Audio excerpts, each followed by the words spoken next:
Welcome to Prabhu maths. TNPSC group 4 எக்ஸாமுக்கு பார்த்தீங்க அப்படின்னா குறைந்தபட்சமான கல்வி தகுதியும் இது தான், அதிகபட்சமான கல்வி தகுதி இது தான் அப்படிங்கிறத நீங்கள் ரொம்ப சீக்கிரத்தில் முடிவு பண்ணி எங்களுக்கு சொல்லுங்கள் அப்படின்னு இப்போ கோர்ட் வந்து டைரெக்ஷன் கொடுத்துருக்காங்க. ரொம்ப இம்பார்ட்டன்ட் அப்டேட் என்ன அப்படின்னு பார்த்தீங்கன்னா, குரூப் 4 எக்ஸாமுக்கு நமக்கு இது வரைக்கும் இருக்கிற குவாலிஃபிகேஷனுங்கிறது நமக்கு தெரியும். 10th பாஸு, ஒரு சில டிபார்ட்மெண்ட்டுக்கு 10th ஃபெயில் கூட நீங்கள் விண்ணப்பிக்கலாம். சரிங்களா? இப்போ ஆதி திராவிட நலத்துறைக்கெல்லாம் பார்த்தீங்கன்னா 10th ஃபெயிலுக்குமே ஒரு சில போஸ்டிங்ஸ் வந்து இருக்குது. ஸோ குரூப் 4 எக்ஸாம்ஸ் வந்து இது எல்லாத்துலேயுமே கவர் ஆகுது. இன்னும் ஒரு சில எக்ஸாம்ஸ் போஸ்டிங் பார்த்தீங்க அப்படின்னா 12th நமக்கு பாஸ். ஸோ மினிமம் குவாலிஃபைடுங்கிறது 10th பாஸ் பண்ணியிருக்கணும். மேக்ஸிமம் குவாலிஃபிகேஷனுங்கிறது இதை நம்ம டிசைட் பண்ணி சொல்லலை. இப்போ இந்த கேட்டகரி இந்த ப்ராப்ளம் இருக்கிறதுனால இப்போ எல்லாருமே பார்த்திங்கன்னா குரூப் 4 எக்ஸாமுக்கு எல்லாருமே அப்ளை பண்ணுறாங்க. மேக்ஸிமம் குவாலிஃபிகேஷன் இருக்கிற எல்லாருமே அப்ளை பண்ணுறாங்க. இதனால் மினிமம் குவாலிஃபிகேஷன் இருக்கிறவங்க பாதிக்கப்படுறாங்க அப்படிங்கிற மாதிரியான ஒரு விஷயம் இருந்திருக்கு.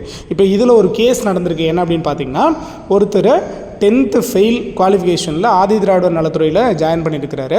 ஸோ அவருக்கு பார்த்தீங்க அப்படின்னா 10th பாஸ் அவர்.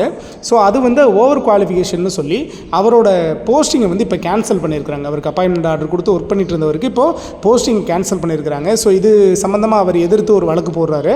அந்த வழக்கில் பார்த்தீங்க, அந்த வழக்கை விசாரித்த ஒரு தனி நீதிபதி என்ன பண்ணியிருக்காங்க அப்படின்னா, இல்லை இதுவருக்கு வந்து நீங்கள் போஸ்டிங் கேன்சல் பண்ணியிருக்கக்கூடாது, இது ஒரு பெரிய விஷயம் கிடையாது அப்படின்னு சொல்லி ஸோ அவரோட அந்த பணி நியமனத்தை மறுபடியும் கொடுக்கணும்னு சொல்லி இருக்கிறாங்க. இதை எதிர்த்து மறுபடியும் என்ன பண்ணுறாங்க, அந்த ஆதி திராவிட நலத்துறையிலேருந்து என்ன பண்ணியிருக்காங்க, மறுபடியும் மேல்முறையீடு பண்ணியிருக்கிறாங்க. அதில் அவங்க சொல்லியிருக்கிறது, சார் நாங்கள் வந்து 10th ஃபெயில் கேண்டிடேட் தான் சொல்லியிருந்தோம், இவருக்கு ஓவர் குவாலிஃபைட் 10th பாஸில் இருக்கார், ஸோ அதனால் இவருக்கு வந்து போஸ்டிங் கொடுக்க முடியாது அப்படின்னு மேல்முறையீடு பண்ணுறாங்க. ஸோ இந்த கேஸை இப்போ விசாரித்த உயர்நீதிமன்றம் பார்த்தீங்க அப்படின்னா இப்போ நமக்கு கவர்மெண்ட்டுக்கு ஒரு கோரிக்கை ஒன்று வச்சுருக்கிறாங்க. என்ன அப்படின்னு பார்த்தீங்கன்னா, ரொம்ப சீக்கிரத்தில் காலதாமதம் செய்யாமல் டிஎன்பிஎஸ்சி குரூப் 4னுடைய அதிகபட்சமான கல்வி தகுதி என்ன, குறைஞ்சபட்சமான கல்வி தகுதி என்னங்கிறத நீங்கள் தீர்மானம் பண்ணி உடனடியாக எங்களுக்கு சொல்லணும். இதை நீங்கள் விரைவாக நடவடிக்கை எடுத்தீங்க அப்படின்னா இதன் மூலமாக நிறைய பேர், அதாவது வேலையில் ஜாயின் பண்ணியிருக்கவங்களுக்கு புறக்கணிக்கப்படுறதும் அல்லது வேலையில் ஜாயின் பண்ண போகிறவங்களுக்கு எக்ஸாக்டாக அவங்களுக்கு குவாலிஃபிகேஷன் இதுதான் அப்படிங்கிறதும் அவங்களுக்கு தெளிவாக தெரியப்படுத்தப்படும். ரொம்ப சீக்கிரத்தில் கவர்மெண்ட் வந்து இந்த முடிவை எடுக்கணும்னு சொல்லியிருக்கிறாங்க.